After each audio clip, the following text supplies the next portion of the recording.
বাংলাদেশ আওয়ামী লীগ। সারা দেশ থেকে আমরা যে খবর পেয়েছি সেগুলো নিয়ে আপনাদের সাথে কথা বলবো। এর পাশাপাশি রয়েছে গতকাল অনেকটা নীরবে চীনে অবতরণ করলেন বাংলাদেশের প্রধানমন্ত্রী তারেক রহমান, এবং সাথে রয়েছে কিছু সমসাময়িক বিষয়। শেষ পর্যন্ত সাথে থাকবেন।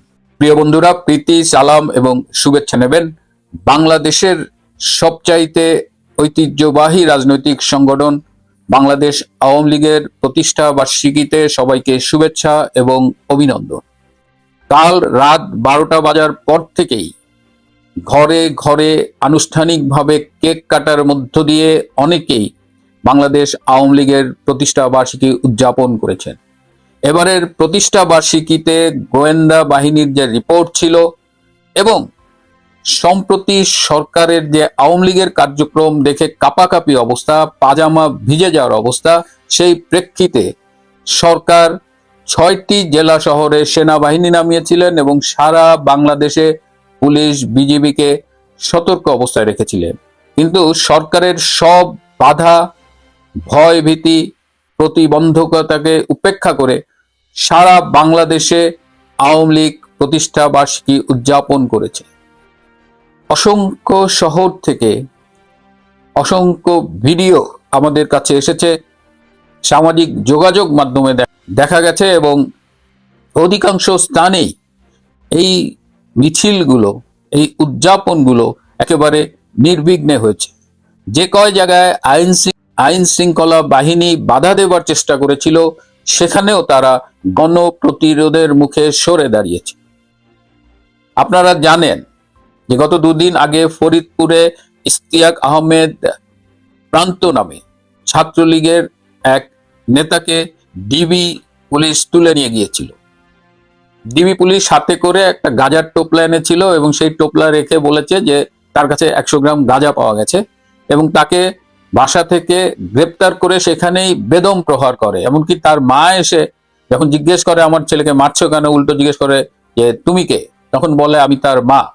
তাকে পিটাতে পিটাতে পরে থানায় নিয়ে যায় এবং সেখানে এমন নির্যাতন করে যে 5 ঘন্টা পরে প্রান্তর মৃত্যু হয়।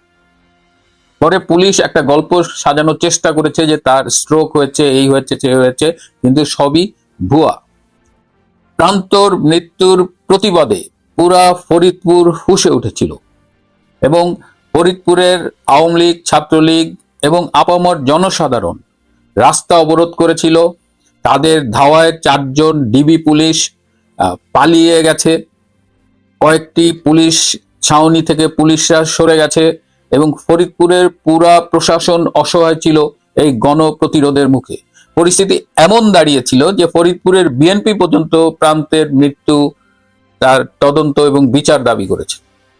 প্রান্তর মৃত্যুর কারণ উদ্ঘাটনের জন্য একটি তদন্ত কমিটি গঠিত হয়েছে।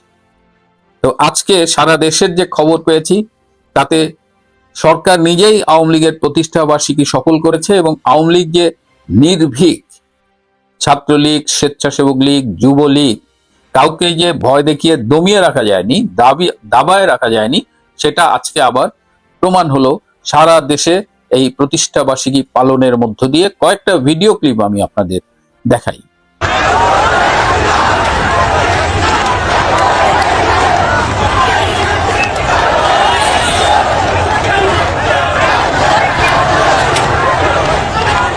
আওয়ামী লীগ যখন তার প্রতিষ্ঠা বার্ষিকী পালন করছে ঠিক তখনই গতকাল মালয়েশিয়ার একটি গুরুত্বহীন সফর শেষে চীনে গিয়েছেন বাংলাদেশের প্রধানমন্ত্রী তারেক রহমান।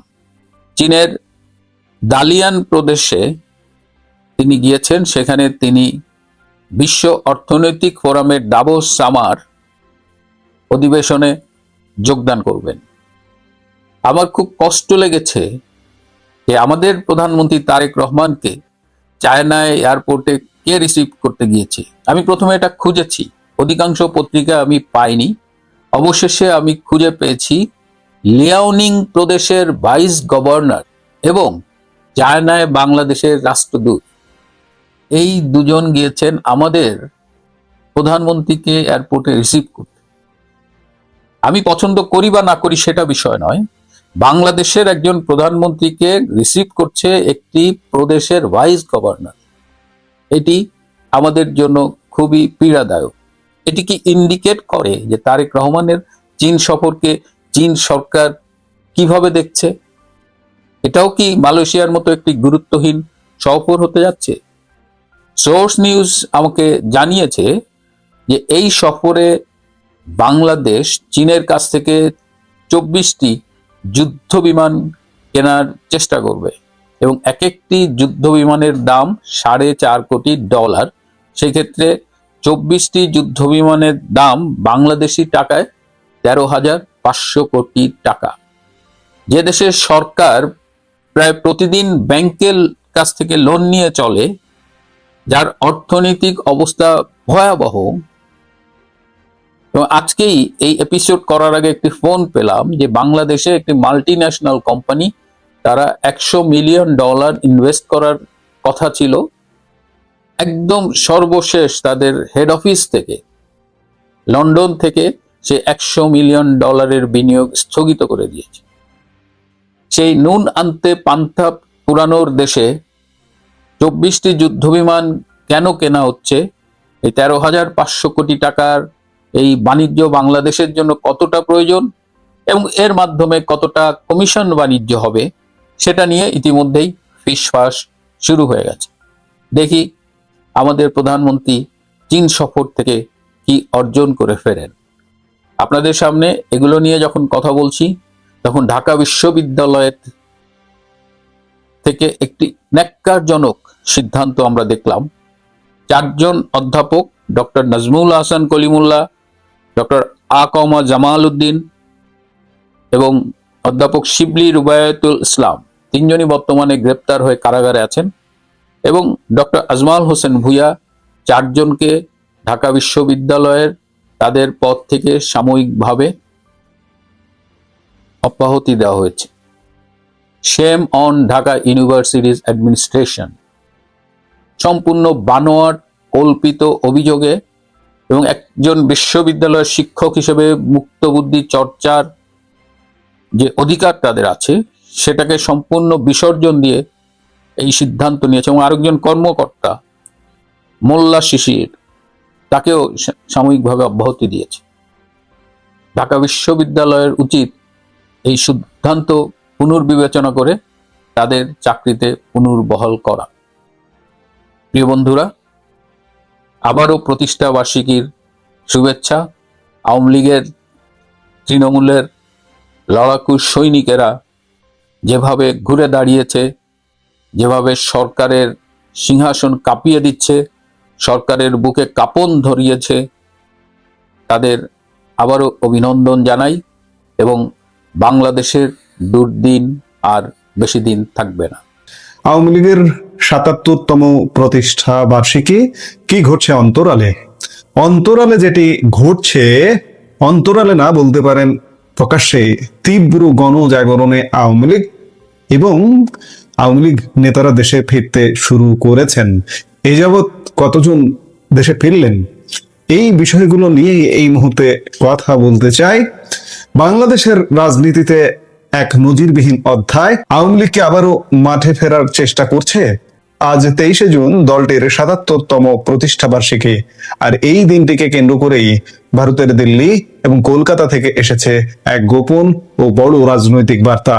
নেতাকর্মীদের নির্দেশ দেওয়া হয়েছে দেশ জুড়ে বড় আকারের ঝটিকা মিছিল করার। শুধু তাই নয়, মাঝারি সারির 52 জন প্রভাবশালী নেতা ইতিমধ্যেই ভারত থেকে বাংলাদেশে এসেছেন আদালতে আত্মসমর্পণের প্রস্তুতি নিয়ে। কিন্তু কেন এই হঠাৎ প্রত্যাবর্তন? কি আলোচনা হলো গত 12 জুন দিল্লিতে শেখ হাসিনার সঙ্গে শীর্ষ নেতাদের বৈঠকে? শেখ হাসিনা কি আসলেই আগামী ডিসেম্বরের মধ্যে দেশে ফিরছেন, নাকি আরো আগে? 1949 সালের 23শে জুন প্রতিষ্ঠিত হয়েছিল আওয়ামী লীগ। সেই হিসেবে আজ দলটির ৭৭তম প্রতিষ্ঠা বার্ষিকী। কিন্তু এবারের পরিস্থিতি সম্পূর্ণ ভিন্ন। দলটির কার্যক্রম বর্তমানে নিষিদ্ধ, প্রকাশ্য রাজনীতির সুযোগ নেই। তাহলে উপায়? ভারতে অবস্থান করা আওয়ামী লীগের সভাপতি মণ্ডলীর সদস্য জাহাঙ্গীর কবির নানক গণমাধ্যমের কাছে স্পষ্ট করে জানিয়েছেন প্রতিটি সাংগঠনিক কমিটিকে বড় আকারের ঝটিকা মিছিল করার কঠোর নির্দেশ দেওয়া হয়েছে। বিশেষ করে দেশের 13টি সিটি কর্পোরেশন এবং 78টি জেলায় যে কোনো মূল্যে এই মিছিলের তাগিদ দেওয়া হয়েছে। খোদ শেখ হাসিনা ভারত থেকে নেতাকর্মীদের সঙ্গে টেলিফোনে এবং সামাজিক যোগাযোগ মাধ্যমে সরাসরি যোগাযোগ রাখছেন। লন্ডন ও ভারত থেকে দলের শীর্ষ নেতাদের নির্দেশ দিয়েছেন আজ, আগামীকাল কিংবা এর কাছাকাছি সময়ে জাতীয় এবং দলীয় পতাকা নিয়ে রাস্তায় নামতে হবে। এখন প্রশ্ন হচ্ছে, শেখ হাসিনার প্রত্যর্পণ নিয়ে কি ভাবছে দল? বিভিন্ন গণমাধ্যমে বলা হয়েছিল 2026-এর ডিসেম্বরের মধ্যে শেখ হাসিনা বাংলাদেশে ফিরবেন, কিন্তু সূত্র বলছে যে শেখ হাসিনা সেই পরিকল্পনা থেকে কি খানিকটা সরে এসছেন। আগে ফিরবেন নাকি পরে ফিরবেন নাকি ডিসেম্বরে ফিরবেন, এই রকম আলাপ আলোচনা চলছে। গত 12 জুন দিল্লির এক গোপন বৈঠকে সভাপতি মণ্ডলীর সদস্য রাজশাহীর এইচ.এম. খায়রুজ্জামান লিটনের নেতৃত্বে একদল নেতা শেখ হাসিনার সঙ্গে দেখা করেন। সেখানে প্রত্যাবর্তন নিয়ে কথা না হলেও দেশ জুড়ে সাংগঠনিক শক্তি প্রদর্শনের ওপর বিশেষ জোর দেওয়া হয়েছে বলে এই বৈঠকে উপস্থিত এক নেতা একটি গণমাধ্যমকে জানিয়েছেন। কৌশলটা আসলে কি? নীতি নির্ধারকরা বলছেন এই ঝটিকা মিছিলের মাধ্যমে তারা মূলত দুটি জিনিস যাচাই করতে চান। প্রথমত, গ্রেপ্তারকৃত নেতাকর্মীদের জামিন দেওয়ার বিষয়ে বর্তমান সরকারের মনোভাব কেমন তা দেখা। দ্বিতীয়ত, আন্তর্জাতিক ফোরাম ও প্রভাবশালী দেশগুলোর সমর্থন ও সহায়তা আদায়ের পথ তৈরি করা। এদিকে বাংলাদেশে নতুন করে সেনা মোতায়েনের সিদ্ধান্তের পর গতকাল সোমবার রাতে ভারতের কলকাতায় এক জরুরি বৈঠকে বসেন মোফাজ্জল হোসেন চৌধুরী মায়া, জাহাঙ্গীর কবির নানক, মাহবুবুল আলম হানিফ এবং আফামা বাহাউদ্দিন নাসিম। সেখান থেকেই মাঠ পর্যায়ের কর্মীদের পরিবর্তিত পরিস্থিতির নতুন গাইডলাইন দেওয়া হয়েছে।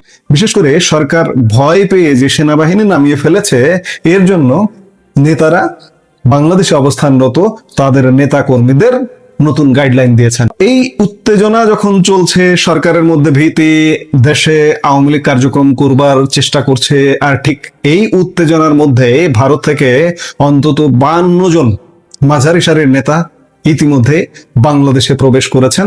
তাদের পরিকল্পনা হলো সুবিধাজনক সময়ে আদালতে আত্মসমর্পণ করে জামিন নেওয়া। এর আগে সাবেক এমপি তালুকদার মোহাম্মদ ইউনুস এবং জেবুন্নাসা আফরোজ জামিন পেয়েছেন, যা এই নেতাদের মনে আশা জাগিয়েছে। কিন্তু মাঠ পর্যায়ের চিত্রটা কি এতই সহজ? একদমই না। দলের তৃণমূল কর্মীদের মধ্যে তীব্র ক্ষোভ আর হতাশা বিরাজ করছে। ক্ষমতাচ্যুতির পর থেকে অন্তত 25 জন কেন্দ্রীয় নেতা সহ বহু সাবেক মন্ত্রী, এমপি নিখোঁজ। কর্মীদের সঙ্গে তাদের কোনো রকমের যোগাযোগ নেই। সিলেটের সাবেক মেয়র আনোয়ারুজ্জামান চৌধুরী গণমাধ্যমের কাছে নিজেই স্বীকার করেছেন, ঝটিকা মিছিল নিয়ে কর্মীদের মনে এক ধরনের অস্বস্তি ও ভয় আছে। তবে তিনি আশ্বাস দিয়েছেন, যারা এখন ঝুঁকি নিয়ে মিছিলে অংশ নেবে, ভবিষ্যতে তারা সাংগঠনিকভাবে বড় পুরস্কার পাবে। কর্মীদের ভীতির কারণ যে মিছিলে অংশগ্রহণ করবার কারণে অনেক নেতাকর্মী গত এই যে প্রায় 2 বছরে গ্রেফতারও হয়েছেন। যেমন একটা বড় উদাহরণ, ঢাকা দক্ষিণের সাবেক সাধারণ সম্পাদক শাহে আলম গত বছর একটা মিছিলে নেতৃত্ব দিয়েছিলেন এবং নেতৃত্ব দেওয়ার পরপরই তিনি গ্রেফতার হয়েছেন এবং এখনো পর্যন্ত কারাগারে আছেন। এবার আসা যাক আসল পরিসংখ্যানে। 2024 সালের জুলাই ষড়যন্ত্রের পর থেকে গত 22 মাসে আওয়ামী লীগের বিরুদ্ধে আইনি সাঁড়াশি অভিযান চলছে। পরিসংখ্যানটি শুনলে আপনি চমকে উঠবেন। মোট মামলা কতগুলো হয়েছে? 1868, যার মধ্যে শেখ হাসিনার নামেই রয়েছে 663টি মামলা, যার মধ্যে 453টি হত্যা মামলা। চিন্তা করুন, একজন মানুষ 453টি হত্যা করেছে। এই মামলাগুলোর মোট আসামি প্রায় 2,25,000 মানুষ। এদিকে দুদক অ্যাকশন নিতে শুরু করেছে। দুর্নীতি ও অর্থ পাচারের অভিযোগে 12,827টি অভিযোগ জমা পড়েছে, যার মধ্যে 399টি মামলা দায়ের করা হয়েছে। আন্তর্জাতিক অপরাধ ট্রাইব্যুনাল কি করছে? আন্তর্জাতিক অপরাধ ট্রাইব্যুনালে মানবতা বিরোধী অপরাধের অভিযোগে 80টি মামলায় শেখ হাসিনা সহ 463 জনকে আসামি করা হয়েছে। তবে আইনি জটিলতার কারণে 1862টি মামলার মধ্যে মাত্র 242টি মামলার তদন্ত শেষ হতে পেরেছে। বর্তমানে দলটির প্রায় 300-র বেশি শীর্ষ নেতা কারাগারে। উপদেষ্টা পরিষদের আমির হোসেন আমু রমেশচন্দ্র সেন কারাগারে ছিলেন। কারাগারে থাকা অবস্থায় তিনি মৃত্যুবরণও করেছেন। এছাড়া সভাপতি মণ্ডলীর ডক্টর আব্দুর রাজ্জাক, ফারুক খান, শাহজাহান খান, কামরুল ইসলাম এবং সাবেক শিক্ষামন্ত্রী দীপুমণি, সালমান এফ রহমান, আনিসুল হকের মতো মাখা মাখা নেতারা এখন কারাগারে। এমনকি জোটের শরিক রাশেদ খান মেনন এবং হাসানুল হক ইনু বাদ যাননি। আর প্রবীণ নেতা তোফায়েল আহমেদ সম্প্রতি চিকিৎসাধীন অবস্থায় মারা গেছেন। দর্শক, নিষিদ্ধ হওয়ার পর এবং শীর্ষ নেতৃত্ব প্রায় সম্পূর্ণ অবরুদ্ধ থাকা অবস্থায় ভারত ও লন্ডনের ওপর ভর করে আওয়ামী লীগের এই ঝটিকা মিছিল এবং পুনর্গঠনের চেষ্টা বাংলাদেশের রাজনীতিতে কতটা প্রভাব ফেলবে, আর সবচেয়ে গুরুত্বপূর্ণ বিষয় 52 নেতার ইতিমধ্যে দেশে ফেরা এবং এই আত্মসমর্পণ কি নতুন কোনো রাজনৈতিক চালের অংশ? আমরা ভিডিওর পরিশেষে বলতে পারি যে আওয়ামী লীগের জন্য আওয়ামী লীগ নেতা কর্মীদের মধ্যে তো একটা জাগরণ তৈরি হয়েছে। সাধারণ মানুষ, সাধারণ জনগণের মধ্যেও কিন্তু আওয়ামী লীগ প্রশ্নে একটি জাগরণ তৈরি হয়ে গেছে। ইতিমধ্যে মানুষ বলতে শুরু করেছে যে আমরা 2 বছর আগের যে বাংলাদেশটায় ছিলাম সেই বাংলাদেশটাই ভালো ছিল, আমরা আগেই ভালো ছিলাম। আর এই আগেই ভালো ছিলাম মানুষের যে এই যে জাগরণ, আমি বারবার একটা কথা বলি যে এই জাগরণটাকে ক্যাশ করতে হবে আওয়ামী লীগের। একটা স্থিতিশীল, একটা স্বাভাবিক বাংলাদেশ উপহার দেবার জন্য ক্যাচ করবে কিভাবে সেটি দেখার বিষয়ে বারবার বলে ইতিমধ্যে আওয়ামী লীগ কার্যক্রম শুরু করেছে। দেখুন না, এই যে 52 জন মাঝারি পর্যায়ের নেতা ইতিমধ্যে দেশের বাইরে থেকে দেশে ফিরেছে এবং তারা আদালতে আত্মসমর্পণ করবেন এবং সামনে আরো নানা রকম সমীকরণ ঘটতে যাচ্ছে যে এতে কোনো সন্দেহ নাই। ইতিমধ্যে সরকারের কিন্তু পরাজয় হয়ে গেছে। তারা ফিজিক্যালি হয়তো সরকারের দায়িত্ব পালন করছেন, কিন্তু মাত্র 4 মাস পেরিয়ে সেনাবাহিনী মোতায়েন করতে হয়েছে সরকারকে। কাজেই এই সরকারের জনসমর্থন বা কতটুকু জনগণের সরকার সেটি বড় প্রশ্ন। কাজেই সামনে আওয়ামী লীগের জন্য সুসময় আসছে, এতে কোনো সন্দেহ নাই। আমরা নিশ্চয়ই দেখবো যে সামনে কি ঘটছে। এই মুহূর্তের ভিডিও থেকে বিদায় নিতে চাইছি। দেখা হবে পরবর্তী ভিডিওতে। সে